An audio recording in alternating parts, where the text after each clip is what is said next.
The giant meeting hall of the Galactic Council was full of noise. Hundreds of alien beings from different worlds talked loudly about trade deals and border disputes, their voices mixed together in a chaos of clicks, growls, and electronic sounds. Most of them barely looked up when Ambassador Hyun-woo walked to the speaking platform.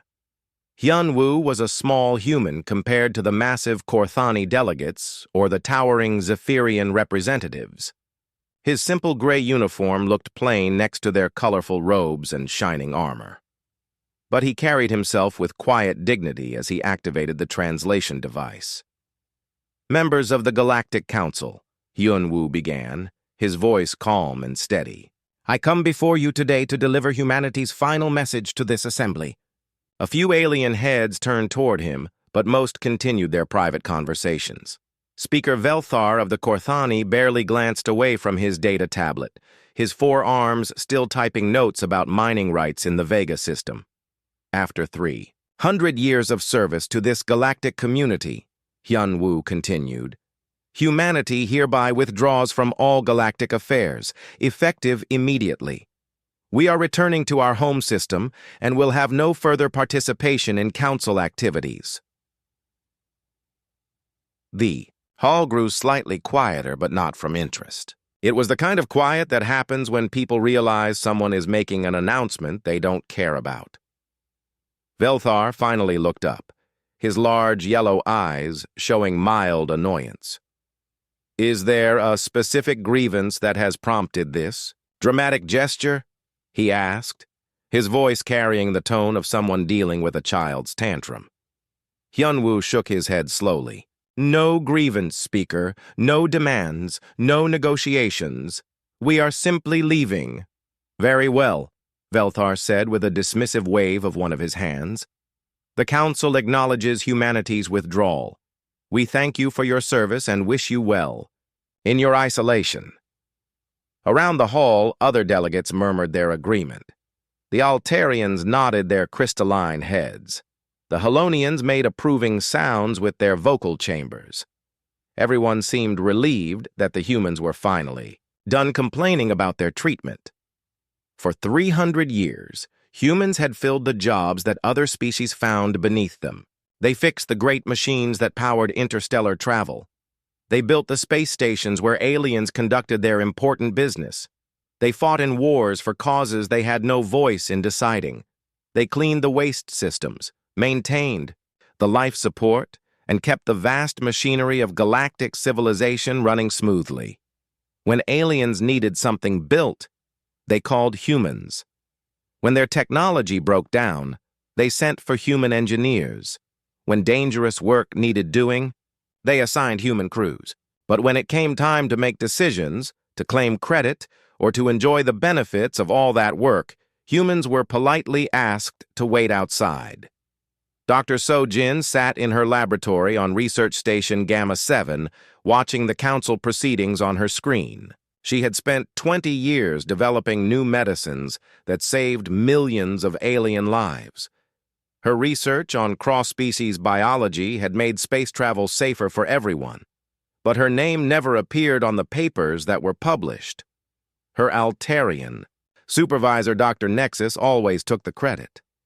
As Hyun-woo finished his brief statement and left the platform, So-jin quietly began deleting her research files. 20 years of work disappeared with a few keystrokes. The formulas for treating radiation sickness in 17 different species, the antidotes for poisonous atmospheres on frontier worlds, the genetic therapies that prevented birth defects in mixed colonies.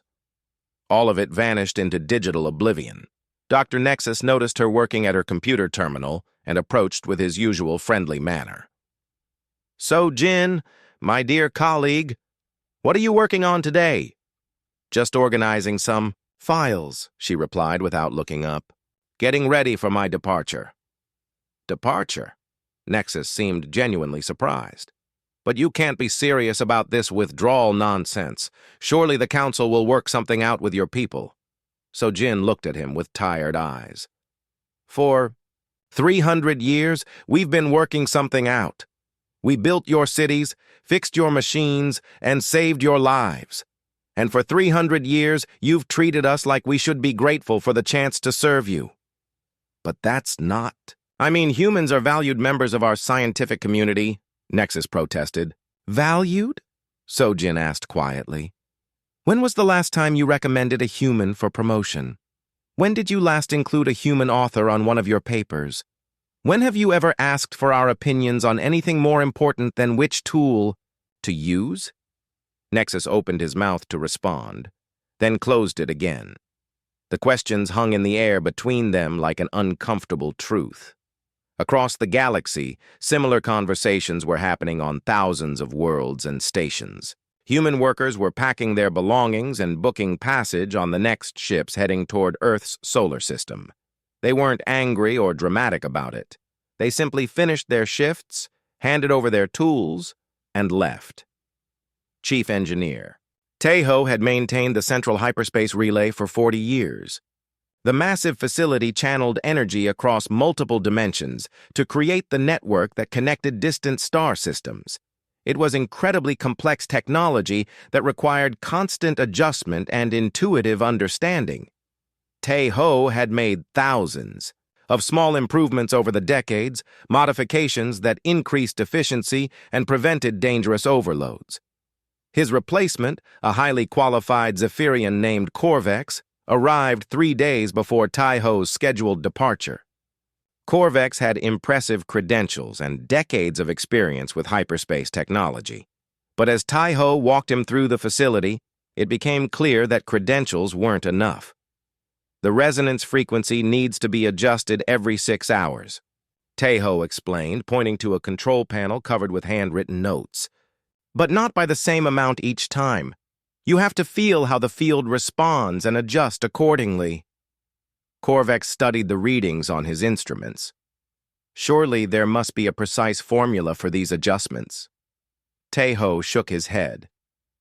The manual has the basic parameters, but this relay has been modified so many times that it has its own personality now. Each adjustment builds on the previous ones. It's like tuning a musical instrument that changes its shape every day. That seems inefficient, Corvex said, making notes on his data pad. Perhaps we should return it to factory specifications. Tejo looked at him with something between pity and concern. The factory specifications would have failed catastrophically 15 years ago. The modifications are what keep this thing stable under current load conditions. But Corvex was already studying the technical manuals, confident that proper engineering principles would be sufficient. Tejo packed his personal belongings and left without another word. The departure was remarkably organized for something that happened so quickly. Human communities had been quietly preparing for this moment for years, though few aliens had noticed. Ships were ready, supplies were loaded, and coordination networks that had operated invisibly for decades suddenly revealed their true purpose. Within 2 weeks, 90% of humans in galactic space were gone. The remaining 10% had less than a month left on their contracts or personal obligations. They would be the last to leave, and they worked with the same quiet efficiency they had always shown. The aliens watched this exodus with a mixture of confusion and relief. Finally, they thought, they could run their civilization without having to deal with human complaints about fair treatment. They had other species who could do the work. The galaxy would continue just fine without humanity's constant need for recognition. Speaker Velthar issued a statement praising the amicable separation and expressing confidence in the Council's ability to maintain galactic prosperity. Other leaders echoed his sentiments. The humans were gone, and everyone could get back to more important matters. None of them noticed that the lights in the council chamber flickered slightly when the statement was broadcast. None of them realized that the translation system took a few seconds longer to process languages than it had the day before. None of them thought to check the maintenance schedules for the thousands of systems that kept their comfortable lives possible. The humans had left silently, taking with them not just their labor, but something far more valuable that the galaxy had never bothered to understand. In the coming months, The true cost of that ignorance would become impossible to ignore. The first warning signs appeared 3 months after the humans left. On Research Station Gamma 7, Dr. Nexus stood in his laboratory staring at readings that made no sense. The atmospheric recycling system was producing oxygen levels that jumped up and down randomly. 1 hour the air was perfect. The next it was thin enough to cause headaches. He called the maintenance department, but the Altarian technician who arrived could only shake his crystalline head. The system appears to be functioning according to all specifications, he reported. All components test as normal. Then why are the oxygen levels unstable? Nexus demanded. The technician consulted his manual again. Perhaps we should contact the human who previously maintained this system. The humans are gone, Nexus reminded him impatiently. Surely our own people can handle basic maintenance. But as the days passed, the problem got worse. The recycling system began producing strange chemical mixtures that burned the throat and made people dizzy. Eventually, they had to evacuate 3 entire sections of the station. The areas that Dr. Sojin had once kept perfectly balanced with her careful adjustments were now becoming dangerous to breathe. Across the galaxy, similar problems were spreading like a slow plague. The great hyperspace relay network that connected distant star systems started showing signs of stress. Chief Engineer Corvex had replaced Tejo with full confidence in his abilities, but that confidence was fading quickly. The first relay to fail was in the Proxima system. It happened during routine maintenance when Corvex tried to recalibrate the resonance frequency using the standard formulas. The massive structure began vibrating violently, sending dangerous energy waves through hyperspace. Corvex shut it down. Immediately, but not before the relay overloaded and went permanently offline. It's impossible, he told his supervisor over the communication link. I followed every procedure exactly as written in the manual. His supervisor, a veteran Zephyrian, engineer named Thexavar, reviewed the maintenance logs. Perhaps the manual is incomplete. Contact the human who previously operated this relay. The humans have withdrawn from all galactic affairs, Corvex replied. They're not answering any communication attempts. Within 2 weeks, 3 more relays failed in similar ways. Each time, qualified alien engineers followed proper procedures and watched their equipment destroy itself. The hyperspace network that had seemed so stable and reliable was suddenly full of dead zones where no ships could travel. On the agricultural world of Kepler 442b, the atmospheric processors that made the planet livable began producing toxic gases instead of breathable air. The Verdanian colonists who lived there had always taken the clean air for granted. They knew that humans maintained the processors, but they assumed it was simple work that anyone could do. Colony Administrator Keltar tried to contact the human maintenance team, but their living quarters were empty. They had packed up and left, with the others, taking their tools and their knowledge with them. The processors continued running, but something was terribly wrong with their output. The replacement maintenance crew consisted of 3 qualified Verdanian technicians, led by Senior Engineer Voxlin. They arrived with confidence and proper training, but the atmospheric processors were unlike anything in their technical manuals. These systems have been heavily modified, Voxlin reported after his first inspection. The original design has been changed so many times that it barely resembles the factory specifications. Modified? How? Keltar asked. I'm not certain. The humans appear to have integrated additional filtration systems, altered the chemical, mixing ratios, and installed monitoring equipment that doesn't match our schematics. The modifications aren't documented anywhere. As they tried to understand the changes, the processors began producing clouds of yellowish gas that made plants wither and die. The colonists had to wear breathing masks when they went outside. Within a month, they were discussing evacuation plans for a world that had been their home for over a century. The economic impacts began showing up in the galactic markets. Trade. Routes that had operated smoothly for decades suddenly became unreliable. Navigation systems started giving incorrect hyperspace coordinates.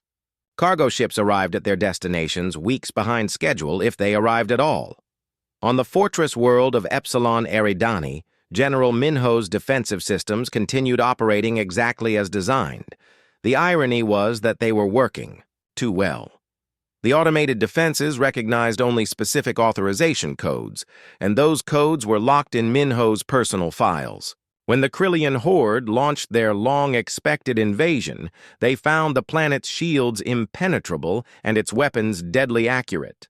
But the same defensive systems that protected the world from invasion also prevented the current alien garrison from accessing their own equipment.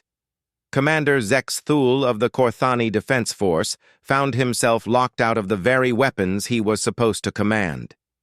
The system demands authorization codes that were never provided to us, he reported to his superiors. The human general who designed these defenses took the access protocols with him. "Override the system," came the reply. "We've tried. The security measures are too complex.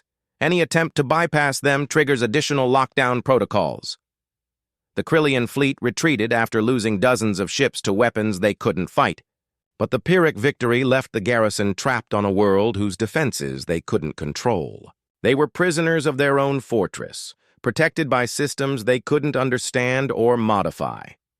Communication across the galaxy became increasingly difficult as the quantum entanglement network began experiencing cascading failures.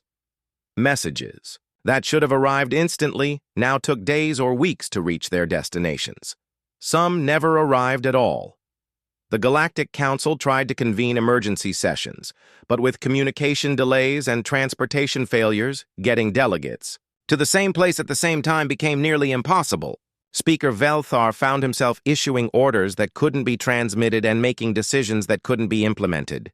"This is temporary," he announced to what remained of his staff. "These systems were built by many species working together. We don't need the humans to maintain what we all created." But his science advisor, an elderly Altarian named Jexnose, wasn't so confident. "Sir, our analysis suggests that human modifications were more extensive than we realized. They didn't just maintain existing systems, they fundamentally improved them." Improved how? In ways that made them dependent on human expertise to continue functioning. It's as if they were the only ones who understood what they had built. Velthar dismissed this with a wave of his hand. "Nonsense. These are machines, not magic. We have thousands of qualified engineers from dozens of species. We'll solve these problems." But the problems kept multiplying faster than solutions could be found. On mining worlds, excavation equipment ground to a halt when safety systems activated in ways that no one could predict or control.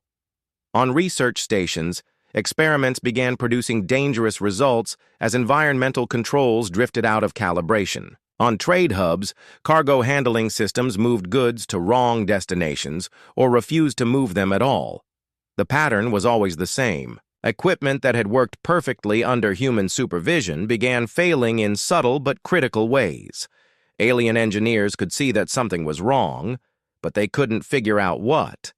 The modifications and improvements that humans had made over the centuries weren't documented in any central database. They existed only in the minds and habits of the people who had made them. Dr. Nexus sat in his laboratory, watching his life's work crumble around him. The medical equipment that had once produced miraculous cures now gave inconsistent results. The environmental systems that had kept his research samples stable were killing them with unpredictable fluctuations. He tried calling Sojin's personal communication code, but it was disconnected. He sent messages to the human embassy, but they bounced back undelivered. The humans had truly withdrawn from galactic society, and they had taken their irreplaceable knowledge with them. For the first time since the Exodus began, some aliens started to wonder if they had made a terrible mistake. The humans hadn't just been workers. They had been the invisible foundation that held everything together. And now that foundation was gone, leaving the galaxy's greatest achievements balanced on the edge of collapse. In the growing silence of failed communications, and darkened star systems, an uncomfortable truth was beginning to emerge. The galaxy hadn't lost a labor force. It had lost the people who made everything else possible. 1 year after the humans left, entire star systems went dark. The cascade of failures that had started with small problems was now destroying whole civilizations. What had begun as inconvenient breakdowns was becoming a galaxy-wide catastrophe. The mining world Kepler 186f, the fusion reactors that powered the entire planet, began showing dangerous signs. Engineer Da-Yun had maintained these reactors for 30 years, making countless small adjustments that kept them running at peak efficiency. The Helonian overseers who had treated her like a servant now desperately needed her knowledge. The replacement engineer, a highly trained Helonian named Trixval, stood in the reactor control room studying readings that made no sense. The fusion cores were producing energy, but the harmonic frequencies were all wrong. Strange vibrations ran through the massive structures, growing stronger each day. "The reactors are going to overload," Trixval reported to mine supervisor Kolrath. "I can see the problem, but I don't understand the solution." Kolrath had been one of the harshest supervisors on the planet. He had punished human workers for taking too much time, for asking too many questions, for suggesting improvements to his methods. Now he stood helplessly watching his world die. "What do you mean you don't understand the solution?" he demanded. "You're trained in reactor technology." "These reactors have been modified beyond recognition," Trixval explained. "The human engineer changed the resonance patterns, adjusted the magnetic containment fields, and installed feedback systems that aren't in any manual. Without knowing exactly what she did and why, I can't prevent a catastrophic failure." 3 days later, Reactor 7 exploded. The blast destroyed half the mining complex and sent radioactive debris across 50 square kilometers. The remaining reactors were shut down immediately, but without power, the life support systems began failing. 15 million Helonian miners were forced to evacuate a world their families had called home for generations. The great shipyards orbiting Proxima Centauri faced a different but equally devastating problem. Admiral Ji-hoon had designed the modular construction systems that built starships for the entire galaxy. His innovations had made it possible to construct massive vessels in a fraction of the time traditional methods required, but the new alien engineers couldn't replicate his work. The modular systems produced ships with critical structural flaws. Hulls cracked under normal stress. Engine mounts failed during routine acceleration. Life support systems leaked toxic gases into crew compartments. Shipyard Director Nextar watched in horror as the newest cruiser broke apart during its maiden voyage. 300 crew members died when the ship's spine snapped during a routine hyperspace jump. It was the 5th vessel failure in 2 months. "These construction systems are defective," complained Chief Engineer Vex Moore. "The specifications don't match the actual performance requirements." "The specifications are exactly what the humans used," Nextar replied. "They built thousands of successful ships using these same systems. Then they must have had additional information that they didn't share with us." Nextar realized the truth with growing dread. The humans hadn't hidden their methods out of spite. They had simply worked with an intuitive understanding of engineering, principles that couldn't be easily explained in technical manuals. Their modifications were based on experience, creativity, and a deep knowledge of how materials behaved under real-world conditions. Dr. Yunji's terraforming projects were failing across dozens of worlds. The paradise planets she had helped create were reverting to their original hostile states. Atmospheric processors shut down. Irrigation systems clogged with alien bacteria. Protective biodomes cracked and collapsed. On the garden world of Tau, SETI colonist families watched their crops die as the artificial ecosystem collapsed around them. The delicate balance of modified organisms that Yunji had spent decades perfecting was unraveling without her constant care. "The soil pH is changing," reported Agricultural Supervisor Kelvon. "The nitrogen-fixing bacteria are dying off. The atmospheric moisture is decreasing. Colony Governor Texnan had once complained that Dr. Yunji spent too much time on unnecessary details. Now he understood that those details were what kept his world livable. Can we contact her? Offer her whatever she wants to come back? The humans aren't responding to any communications, Kelvin replied. We've tried everything. The economic collapse accelerated as trade networks fell apart. Currency exchanges crashed when the quantum-encrypted systems went offline. Entire civilizations found themselves cut off from galactic commerce, forced to survive on whatever resources they could produce locally. The Korthani Empire, which had ruled vast territories for thousands of years, began fragmenting into isolated colonies. Speaker Velthar watched his power crumble as communication delays made central government impossible. Orders took weeks to reach distant worlds, and by the time they arrived, the situations they addressed had changed completely. We must re-establish contact with the humans, advised his chief counselor Morgax. Whatever grievances they had, surely we can negotiate a solution.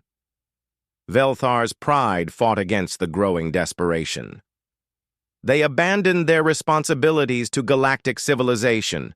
We cannot appear weak by begging them to return. Sir, with respect, galactic civilization is collapsing without them. In deep space, the automated defense platforms that Captain Sung-Woo had programmed continued their vigilant watch. But their friend or foe systems now recognized only one species as authorized: humans. Every alien vessel that approached these installations was treated as a potential threat. The irony was devastating. Defensive systems designed to protect alien colonies now turned their weapons on the very people they were meant to serve. Merchant ships were destroyed for carrying the wrong identification codes. Rescue vessels were shot down while trying to help disaster victims. Commander Joel Tick of the Altarian Defense Fleet lost 3 ships trying to approach a malfunctioning space station. The station's automated defenses, originally programmed by human engineers, refused to recognize his authority. The crew inside the station was dying of life support failure, but the defensive systems wouldn't let anyone dock to help them. Override the defense grid, he ordered his technical staff. We can't, sir. The security protocols are too complex. Every attempt to bypass them triggers additional countermeasures. The crew of the space station died while rescue ships circled helplessly outside the range of their own defensive weapons. Research stations across the galaxy faced similar catastrophes. Dr. Eugène's abandoned experiments in dimensional physics began destabilizing without her careful supervision. The equipment she had used to explore the fundamental nature of space-time was creating dangerous anomalies that no one else understood. On Research Station Delta 9, her former laboratory was generating temporal distortions that made entire sections of the facility inaccessible. Scientists would enter a corridor and emerge hours later, confused and disoriented, with no memory of what had happened to them. Seal off the affected areas, ordered Station Director Pexathul. We'll deal with this later. But the anomalies continued spreading. Within months, the entire station had to be evacuated as reality itself became unstable in the space where Eugène had conducted her groundbreaking research. The aliens finally began to understand what they had lost. The humans hadn't just been workers or technicians. They had been the creative force that made everything else possible. Their intuitive understanding of complex systems, their ability to see solutions that others missed, their willingness to make improvements without being asked. These qualities couldn't be replicated by following procedures or consulting manuals. Species that had prided themselves on their advanced civilizations discovered that their greatest achievements had been built on human foundations. The Altarians' biotechnology required human insights to remain stable. The Zephyrians' energy systems needed human adjustments to function efficiently. The Korthani's vast empire depended on human logistics to hold together. As the failures mounted and the casualties grew, a terrible realization spread through what remained of galactic society. The humans hadn't been the servants of a great civilization. They had been its architects, its engineers, and its caretakers. Without them, the galaxy's proudest accomplishments were just elaborate monuments to its own arrogance. And now those monuments were crumbling, leaving behind only the memory of what might have been preserved if wisdom had prevailed over prejudice. 2 years after the humans left, the proud Galactic Council faced the unthinkable. Their greatest civilizations were dying. The Corthani homeworld could barely keep its lights on. The brilliant Altarians watched their cities crumble as life. Support systems failed one by one. The mighty Zephyrian fleet was grounded because their ships kept breaking apart in space. Speaker Velthar sat in what remained of the council chambers. Half the building was dark because the power systems no longer worked properly. The magnificent hall that had hosted diplomatic meetings for 10,000 years was slowly falling apart. Pieces of the ceiling had started falling during the last session, forcing them to move to a smaller room.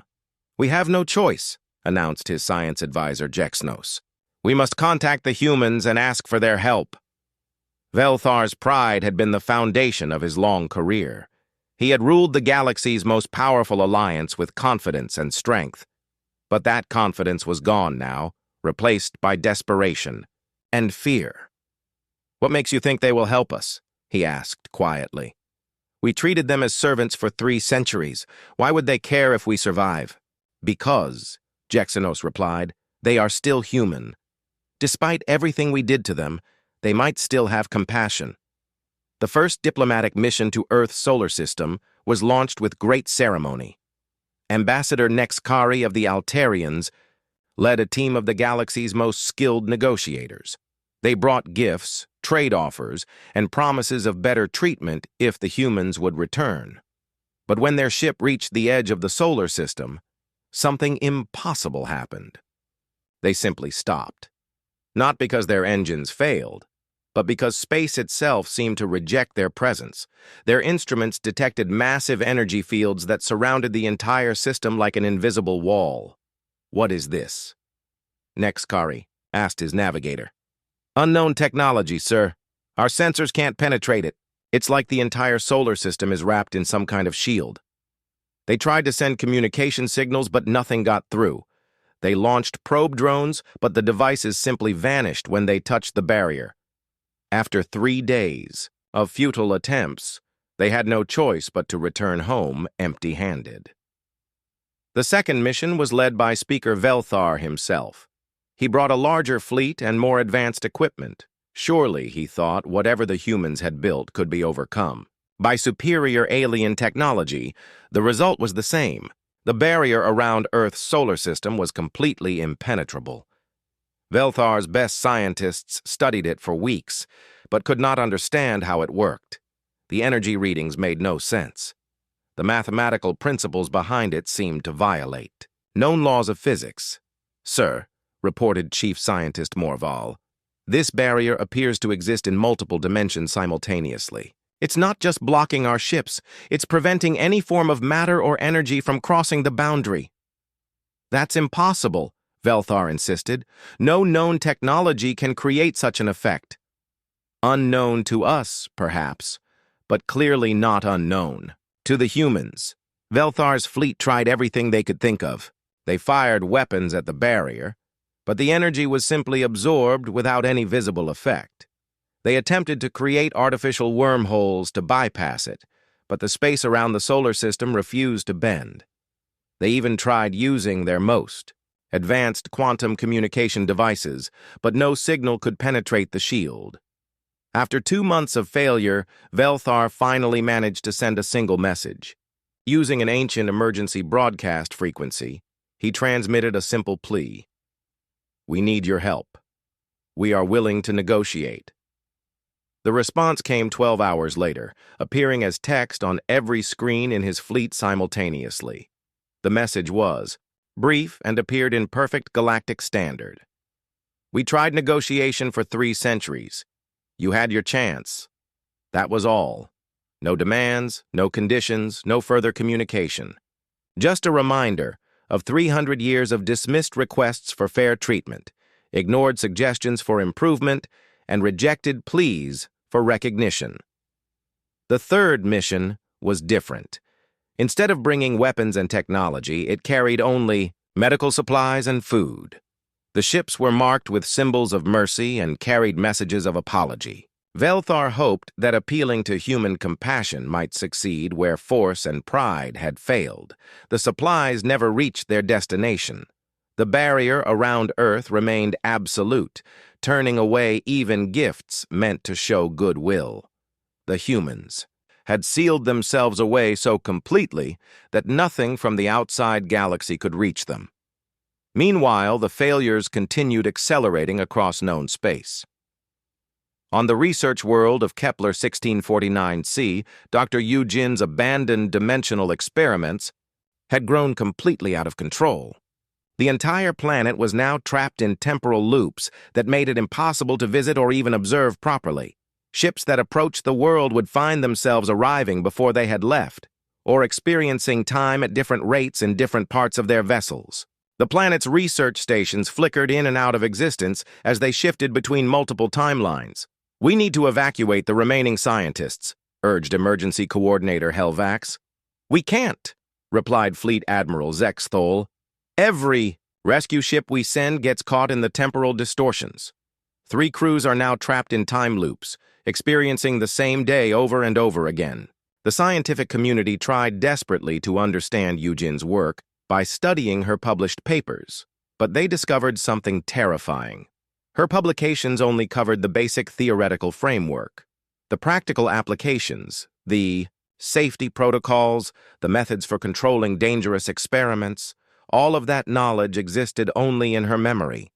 Similar discoveries were happening everywhere. Aliens trying to reverse engineer human technology found that the published documentation was just the tip of an enormous iceberg. The real knowledge was experiential, intuitive, and impossible to reproduce without years of hands-on learning. On the agricultural world of Proxima B, farmers tried to recreate the crop rotation systems that human advisors had developed. They followed the written instructions exactly, but their crops failed anyway. The human techniques required understanding subtle environmental factors that couldn't be explained in words. Engineer Kolvax spent months studying the maintenance logs left by human technician Minsu, but he couldn't duplicate her results. She wrote that she adjusted the pressure valve to "feeling right," he complained to his supervisor. "What does that mean? How can I quantify a feeling?" The supervisor, who had once mocked Minsu for being too careful and too slow, now understood that her caution and attention to detail had been the only things keeping their systems functional. Across the galaxy, aliens made the same painful discovery. Human solutions weren't just technically superior, they were fundamentally different. Where alien minds approached problems with rigid logic and systematic procedures, humans used creativity, intuition, and empathy. They didn't just fix machines, they understood them. They didn't just follow orders, they anticipated needs and prevented problems before they occurred. The fourth mission to Earth was led by a group of younger aliens who had worked closely with humans before the Exodus. They hoped that personal relationships might succeed where official diplomacy had failed. They brought video messages from alien colleagues, reminders of friendships and shared achievements. But the barrier remained impenetrable. The humans had clearly decided that the time for personal appeals was over. Whatever pain they might feel at cutting ties with individual friends was outweighed by 3 centuries of systematic mistreatment by galactic society as a whole. As the fourth mission returned in defeat, Velthar finally understood the magnitude of what had been lost. The humans hadn't just taken their labor when they left, they had taken their willingness to care about the galaxy's future.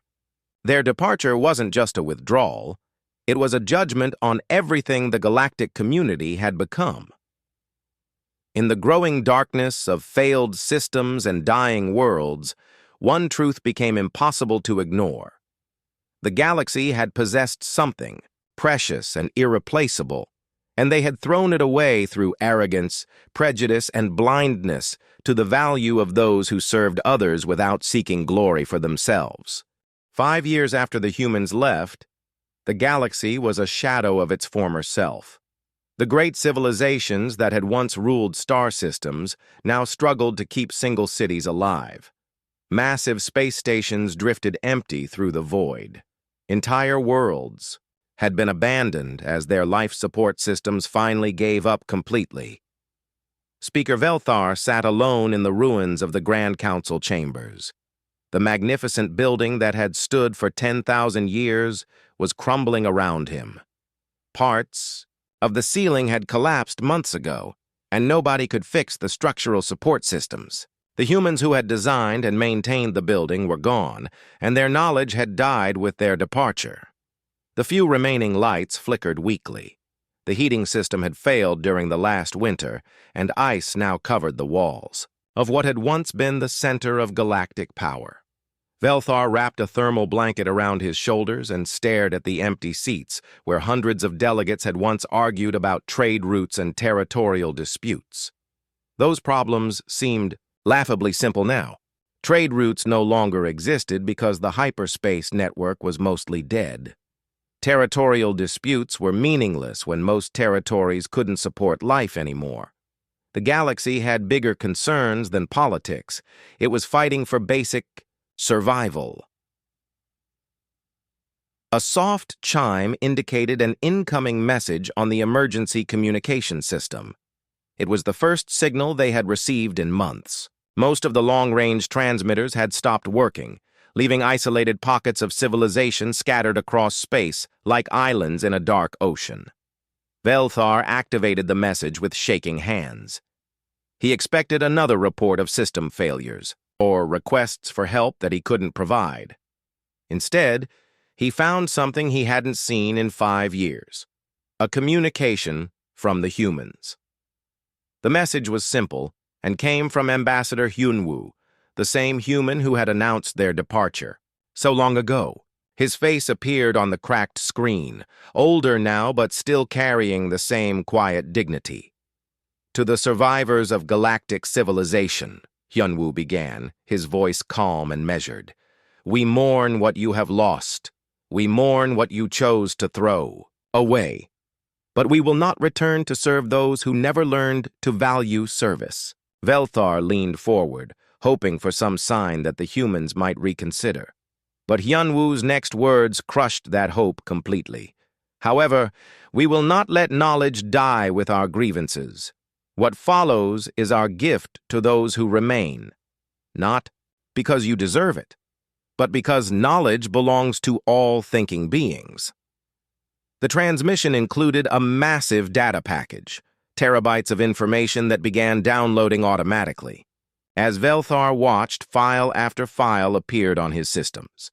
Engineering specifications, maintenance procedures, scientific formulas, and operational guides.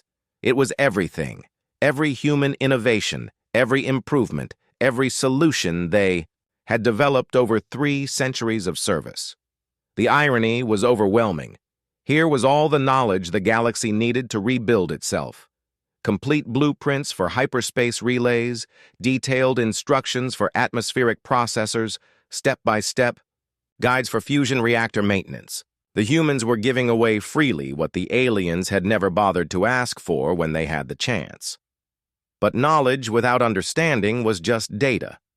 The files contained the technical specifications, but they couldn't capture the intuitive insights that made the specifications work. They had the formulas, but not the wisdom to know when to bend the rules. They had the procedures, but not the experience to handle unexpected problems. Velthar opened one of the files, a maintenance guide for the type of power systems that had failed throughout the council building. The instructions were clear and detailed, but as he read them, he realized something devastating. Even with perfect documentation, it would take years to train people to use this knowledge effectively. The humans had spent decades learning these skills through experience, trial and error, and careful mentorship. The galaxy didn't have years. Most of the surviving civilizations would be extinct long before they could train enough people to maintain their basic infrastructure. The knowledge was there, but the people who could use it were gone. Dr. Nexus received the same data package on Research Station Gamma 7. He spent hours reviewing Sojin's medical research, finding solutions to problems that had plagued him for years. Her notes contained breakthrough treatments for diseases he hadn't even known were curable. But as he tried to implement her techniques, he discovered that the documentation couldn't replace her steady hands and years of experience. "This is incredible work," he told his assistant, "but I don't understand half of these procedures. She makes it look simple, but there are thousands of tiny details that she learned through practice." His assistant, a young Altarian named Kexavol, looked at the research with awe. "Perhaps we can learn slowly, step by step." "Perhaps," Nexus agreed sadly, "but it will take decades to reach her level of skill. And we don't have decades." Across the galaxy, the same scene played out on every surviving world. Engineers studied human designs with desperate hope, only to realize that the blueprints were just the beginning. Scientists reviewed human research and found solutions to critical problems, but lacked the expertise to implement them safely. Administrators read human logistics manuals and discovered elegant systems for managing complex operations, but couldn't adapt them to their current desperate circumstances. Some civilizations would eventually recover. The hardiest species began the long process of learning from human knowledge, building simpler societies that they could actually maintain. They abandoned the grand projects and focused on basic survival, slowly developing the skills they needed to use human innovations. Others weren't so fortunate. The Helonians, who had built their entire civilization around massive industrial complexes, couldn't adapt to smaller-scale solutions. Their population collapsed as their cities became uninhabitable. The proud Zephyrian Empire fragmented into dozens of primitive settlements, each struggling to maintain basic technology. The Korthani survived, but their vast territories were reduced to a few dozen worlds clustered around their homeworld. Velthar's empire, which had once spanned thousands of star systems, became a small confederation of planets trying to preserve what little remained of their culture. Years passed, and new generations grew up in the shadow of the Great Collapse. Children learned about the human era as a cautionary tale about the dangers of pride and prejudice. They studied the human data packages in school, slowly rebuilding their understanding of advanced technology. But the children also learned something else. In trying to recreate human innovations, they discovered that the simplest solutions often required the deepest wisdom. Fixing a broken machine wasn't just about following instructions, it was about understanding how the machine was supposed to work, why it might fail, and how to prevent problems before they occurred. The human approach to problem-solving couldn't be captured in any manual. It required patience, creativity, and above all, the willingness to care about making things work better for everyone. These qualities had to be cultivated over time, through experience and dedication. Some aliens began to understand what they had truly lost. The humans hadn't just been skilled workers, they had been teachers, innovators, and caretakers. They had approached every task with the assumption that someone else's life might depend on their work being done well. In the end, the galaxy survived, but it never fully recovered. The great age of expansion and exploration was over, replaced by a more humble era of careful maintenance and slow growth. The survivors built smaller, simpler civilizations that they could understand and maintain themselves. Somewhere in the vast darkness between the stars, human ships continued their journey to distant galaxies. They carried with them the dream of building something better, a civilization where service was honored, where knowledge was shared freely, and where every thinking being was valued for their contributions. Whether they would ever return remained the greatest question of the age. The galaxy they had left behind could only hope that someday, When it had learned to value wisdom over power and cooperation over dominance, it might be worthy of their forgiveness.